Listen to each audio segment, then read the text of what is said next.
ఎన్ని కోట్లు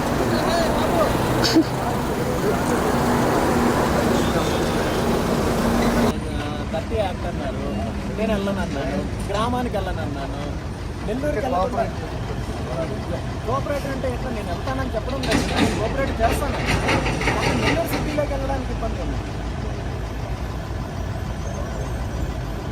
ఇప్పుడు కరేడికి వెళ్ళడానికి అలో లేదన్నా, నెల్లూరుకి కూడా అలో లేదన్నా, నాకు రిటర్న్గా ఇవ్వండి. నెల్లూరు కూడా నాట్ అలౌడ్ అనేది రిటర్న్గా ఇవ్వండి. మీరు ఇట్లా రోడ్డు మీద ఆపి ఇబ్బంది పెట్టడం కరెక్ట్ కాదు. గ్రామానికి వద్దన్నారు, నెల్లూరుకి వెళ్ళడానికి ఇబ్బంది ఏముందన్నా? నెల్లూరు కూడా అక్కడికి వెళ్ళడానికి ఎవరు ఇప్పుడు నేను వెళ్ళనని చెప్తున్నాను కదా,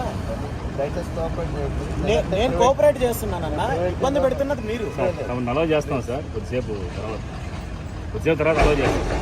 ఇక్కడ ఆపాల్సిన అవసరం ఏముంది? ఇప్పుడు నేను నెల్లూరు వరకే వెళ్తాను, నెల్లూరు దాటి వెళ్ళను అంటున్నాను. నెల్లూరుకి కరేడికి చాలా దూరం ఉంది, నెల్లూరుకి వెళ్ళడానికి ఇబ్బంది ఏముందన్నా? ఇందులో నేను కోఆపరేట్ చేయకపోవడం ఏముంది? నెల్లూరు నుంచి కూడా కరేడు వెళ్ళటం కోసమే ప్లాన్ చేసుకుంటున్నారు. ఎవరు ఇక్కడ కూడా కొంచెం గ్యాదరింగ్ ఉంది సార్, నెల్లూరులో కూడా కొంచెం గ్యాదరింగ్ ఉంది. నెల్లూరులో గ్యాదరింగ్ ఆడ 2 వర్గాలు గ్యాదర్ అయి ఉన్నాయి. ఇప్పుడు ప్రాబ్లం మీరు కరేడు గురించి మాట్లాడుతున్నారు, నేను కరేడు వెళ్ళను అంటున్నాను. మీరు ఎక్కడి నుంచి అయితే వస్తున్నారు, అలానే నెల్లూరు నుంచి కూడా వెళ్తున్నారు. మీరు వాళ్ళలో జాయిన్ అయితే ఇబ్బంది అవుతుంది. ఎవరిని జాయిన్ అవ్వడం లేదు,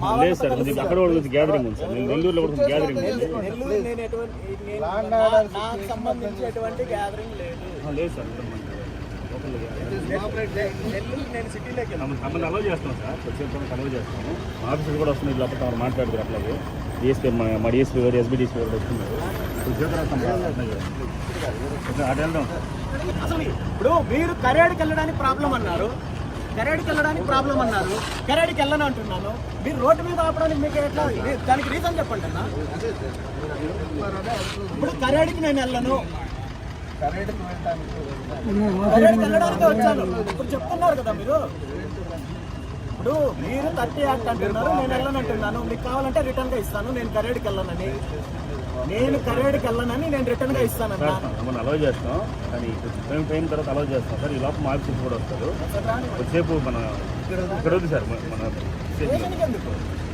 చెప్పండి. Preventive custody sir. Preventive custody అంటే నేను కరేడికి వెళ్తే కదా. పర్లేదు సార్, అంటే ఇంటి దగ్గర ఉన్నప్పుడు కూడా ప్రివెంటివ్ కస్టడీ చేస్తాం సార్, అది వేరే విషయం. మరి ఇంటి దగ్గరే చెప్పండి, మా లిమిట్స్ కాదు, ఇది ఇల్లు కాదు. నన్ను రోడ్లో నిలబెట్టాల్సిన అందుకే సార్ బయటకు వెళ్తాను, ఆఫీస్కి వెళ్తాను. రీజన్ చెప్పండి సార్. ఇదే కదా సార్ ల్యాండ్ ఆర్డర్ పట్టుకు చేయడం కూడా నేను ఎక్కడ ల్యాండ్ ఆర్డర్ ప్రాబ్లం క్రియేట్ చేయలేదు. నేను చాలా ప్రశాంతంగా రైతులు కలవడానికే వెళ్తాను. మీరు 30 యాక్ట్ అన్నారు, నేను వెళ్ళనంటున్నాను. 2 వర్గాల రైతులు అది కాదన్నా, మీరు రైతుల గురించి మాట్లాడుతున్నారు, కరేడు గురించి మాట్లాడుతున్నారు. నేను కరేడుకి వెళ్ళనంటున్నాను కదా. ఇప్పుడు వచ్చిందానికి ఇప్పుడే కదా చెప్తున్నారు మీరు. నాకు నిన్న నేను మధ్యాహ్నం 2 గంటలకు నేను కాదన్నా, నేను నిన్న మధ్యాహ్నం 2 గంటలకి నేను స్టేట్మెంట్ ఇచ్చాను కరేడుకి వస్తున్నానని. అప్పటి నుండి ఇప్పటి వరకు నాకు ఎవరు కమ్యూనికేట్ చేయలేదు, రాకూడదు 30 యాక్ట్ ఉందని. ఇప్పుడు చెప్తున్నారు, రానంటున్నాను. ఇంక ఇందులో ఇష్యూ ఏముందన్నా?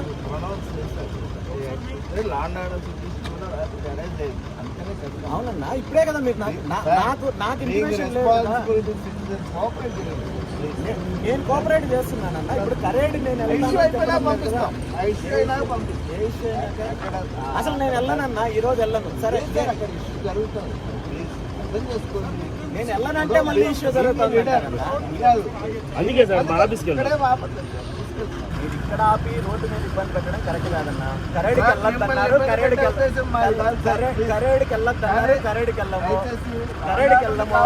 నెల్లూరుకి వెళ్ళొద్దు అని చెప్పడానికి మీకు హక్కు లేదన్నా. హక్కు లేదు. పెట్టండి, రోడ్లో పెట్టండి. Please sir.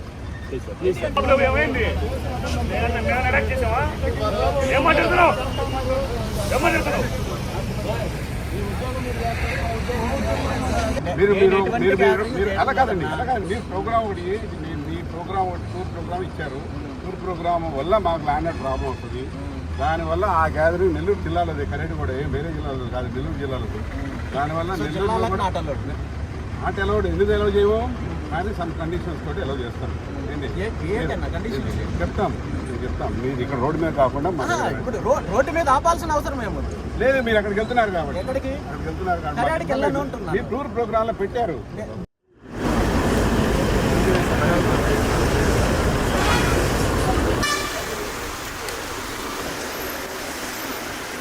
కరేడులో జరిగిన కొన్ని సంఘటనల వల్ల ఆ గ్రామస్తులను కలిసి బాధితులను కలిసి మాట్లాడాలనే ఉద్దేశంతో ఈరోజు కరేడు గ్రామానికి వస్తున్నానని చెప్పి నేను నిన్నే ప్రకటన చేయడం జరిగింది. ఉదయం బయలుదేరి వచ్చిన తర్వాత నెల్లూరు జిల్లా సరిహద్దులు వెంకటాచలం టోల్ ప్లాజా వద్ద పోలీసు అధికారులు నన్ను ఆపి అక్కడ శాంతి భద్రతల సమస్యలు ఉన్నాయి, పోలీస్ యాక్ట్ 30 అమల్లో ఉంది కాబట్టి అనుమతి లేదని చెప్పడం జరిగింది. పోలీసు అధికారుల యొక్క ఇన్స్ట్రక్షన్స్ని తీసుకొని నేను రిటర్న్ బ్యాక్ వెళ్తున్నాను.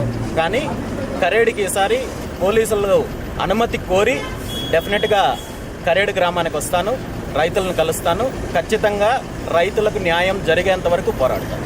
గ్రామస్తులతోటి కూడా మాట్లాడి అక్కడున్న పరిస్థితులు ఏంటో చూసుకొని డెఫినెట్గా ఒక్కటైతే చెప్పగలను, కరేడు గ్రామానికి సంబంధించిన రైతులకు జరుగుతున్న అన్యాయం పైన పోరాడడానికి ఎట్టి పరిస్థితుల్లోనూ వెనకడుగు వెయ్యము. ఎలాంటి పరిణామాలు ఉంటాయి అనేది, ఏ విధంగా ముందుకెళ్లాలనేది అందరితో చర్చించి నిర్ణయం తీసుకుంటాం. సార్, ఇప్పుడు కరేడు గ్రామం ఎలాంటి అన్యాయం జరుగుతుంది? ఇది అందరికీ తెలిసిన విషయమే. గ్రామానికి సంబంధించిన రైతుల దగ్గర నుండి సుమారు 8,300 ఎకరాలు బలవంతంగా భూములు లాక్కోవాలని ప్రభుత్వం ప్రయత్నం చేస్తోంది. దానికి రైతులు వ్యతిరేకిస్తున్నారు. ఈ ఉద్యమాన్ని ఏదో విధంగా నీరు గార్చాలని చెప్పి అనేక రకాలుగా కుట్రలు జరుగుతున్నాయి. సో వీటన్నింటికీ కూడా త్వరలోనే సమాధానం చెప్తాము. రైతులకు అండగా ఉంటాము. రైతులకు న్యాయం జరిగేంత వరకు పోరాటం చేస్తాం. Thank you.